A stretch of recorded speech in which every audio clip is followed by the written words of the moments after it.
Hi everybody. Today we will explore the regulatory foundation of diseased organ donation. Transplantation is often viewed purely as a high-technique medical procedure. However, in reality, its success depends heavily on countries' regulatory infrastructure. Over the next 20 minutes, I want to share how a well-designed regulatory framework can serve as a bridge between clinical feasibility and public trust, using lessons learned from South Korea and tailored specifically for emerging programs. Why do we need strict regulation in transplantation? Unlike other medical fields, transplantation operates as a delicate boundary of life, death, and human ethics. Regulation is not a set of bureaucratic red tape meant to stop you. Rather, it is a trust infrastructure. Without clear rules, frontline clinicians in the ICU are legally vulnerable, and the public remains deeply skeptical. A robust regulatory component ensures that our clinical practice is legally protected, ethically sound, and publicly trusted. Our baseline must always align with the WHO guiding principles on human transplantation. Principle 5 and 9 are especially critical for emerging nations. They state that cells, tissue, and organs should only be donated freely without any monetary payment. In resource-limited setting, the biggest regulatory threat is the slippery slope toward commercialism. Therefore, our national regulation must draw a hard line against organ trafficking from day one, establishing altruism as our absolute standard. The very first legal pillar we must build is the formal definition of death. Culturally and historically, many societies recognize death only when the heart stops. However, for a disease donation program to exist, our legislation must explicitly, explicitly recognize brain death or the irreversible cessation of all brain functions, including the brainstem, as the legal death of the individual. Without this specific legal amendment, organ procurement will constantly be misunderstood or feared as a criminal act. To understand how to build your system, let us perform a comparative analysis between a mature system like South Korea and an emerging program in Southeast Asia. Look at this comparison table. On the primary challenge, Korea's system is highly transparent but faced administrative rigidity, whereas emerging program faced the challenge of basic clinical infrastructure and building basic trust. On the brain death determination, Korean requires a complex committee, while emerging systems should opt for a standardized two physicians team. Finally, while Korea's legal priority is on maximizing efficiency to prevent donor loss, emerging program must prioritize preventing commercialism and protecting clinicians. We must learn from Korea's journey, adopt their high ethical standard, but avoid their administrative bottlenecks. Let us examine what I call the Korean burden as a vital lesson. In Korea, to ensure absolute social transparency, the law legally mandates a brain death determination committee for every case, requiring 4 to 6 and sometimes up to 10 members, including non-medical figures like lawyers or theologians. While this looks perfect on paper, look at the real-world clinical consequences. Time lag. trying to get a 10-person committee at 2 a.m. is an administrative nightmare. Donors. Because of this administrative wait time, 15 to 20% of potential donors suffer cardiac arrest and are lost physiologically before the committee can even meet. Documentation. The excessive paperwork discourages non-transplanted hospitals from participating. For emerging program, my message is simple. Do not duplicate this administrative rigidity. So what is the practical solution? Which model is best for developing programs? Let's compare the two. The hospital committee model, the Korean model, offers shared legal responsibility and high social trust, but it is extremely slow, difficult to organize, and impractical in rural public hospitals. The two-physician team model is the global standard in the US, UK, and Spain. It requires only two independent qualified specialists, such as an intensivist and a neurologist who are completely independent of the transplant team to perform the test. For any startup program in Southeast Asia, I strongly recommend the two-physician team model. It is rapid, efficient, medically flawless, and highly realistic for public hospital setting.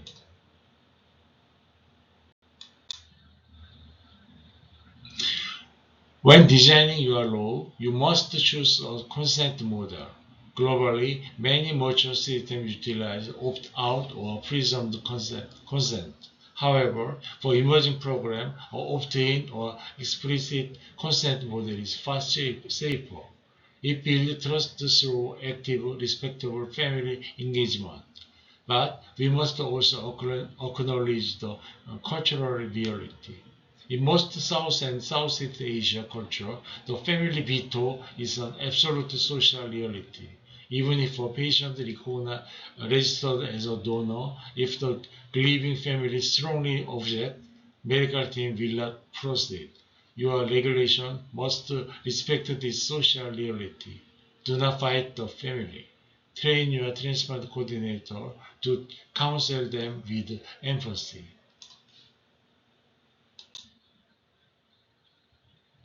In Islamic nations like Bangladesh, religion is not an obstacle to disease donation. It is your most powerful partner. As you see on the slide, Islamic jurisprudence, jurisprudence is built on the beautiful Quranic ethos. Saving one life is like saving all the humanities. Major Islamic councils worldwide, including the International Islamic Fiqh, uh, Fiqh Academy, have issued fatwas recognizing brain death as a legal death and endorsing organ donation as a form of ongoing charity or sadaq jariyah. Your regulatory guidelines should not just be medical manuals. They must actively integrate these fatwas. By involving imams and faith leaders in your hospital religion processes, you turn a cultural barrier into a source of deep comfort for grieving families. To gain the trust of both the public and our government stakeholders here today, we must implement a strict zero-dollar policy. Our regulation must draw a sharp, non-negotiable line. What is allowed? The government or the insurance system must fully cover all medical costs related to donor management, lab screenings, organ retrieval, and even regional funeral or core transport reimbursement. The donor family must pay absolutely nothing. What is forbidden? Any direct payment, cash incentives, or emotional donations between strangers without NTO approval must be criminally prosecuted. By keeping money entirely out of the equation, we protect the moral integrity of our clinical practice. Why do doctors hesitate to identify the brain death patient? It is fear of legal liability, public backlash, or even physical retaliation from grieving family. To break this fear, our regulatory framework must provide the shield of legal immunity. The law must explicitly state that any physician who determines brain death in good faith and according to the national standardized protocol is completely exempt from civil and criminal prosecution.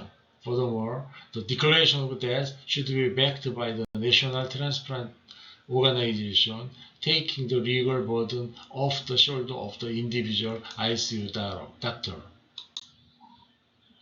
To execute all this law, we need the central authorities or National Transplant Organization (NTO), where it is a corner in South Korea or a designated department under the DGHS in Bangladesh. A central non-profit governmental body is essential to manage the ecosystem.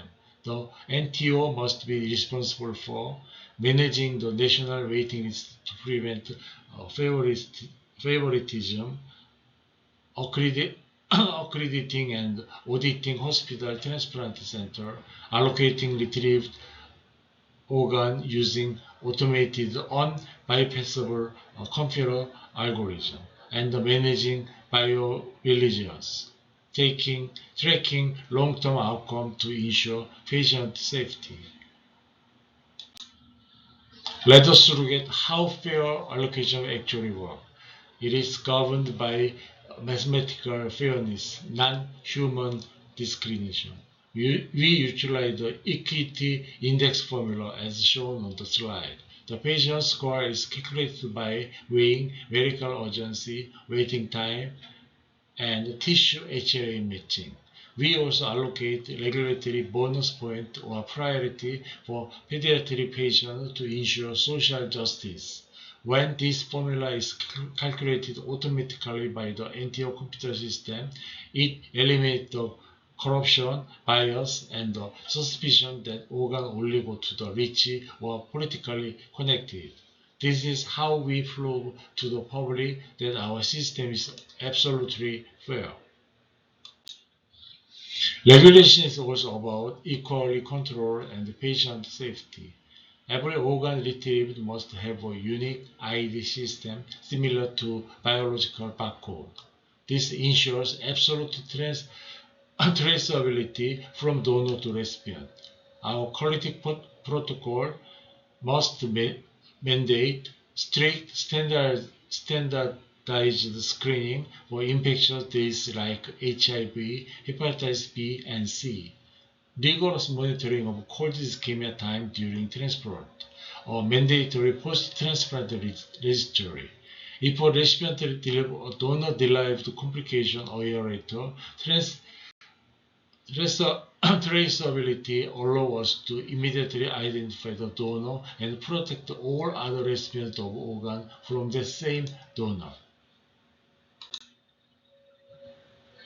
To our ministry stakeholders and hospital directors, we must be honest about our physical realities. Southeast Asia faced severe logistical hurdles that our regulations must actively address and fund. Transportation. Intense urban traffic and lack of specialized transport can destroy your organ before it reaches the recipient. We need legal green channel and police escort protocol for organ transit. ICU capacity. Public hospitals suffer from a severe shortage of ICU beds. Regulation must ensure that maintaining a branded donor is prioritized and fully funded.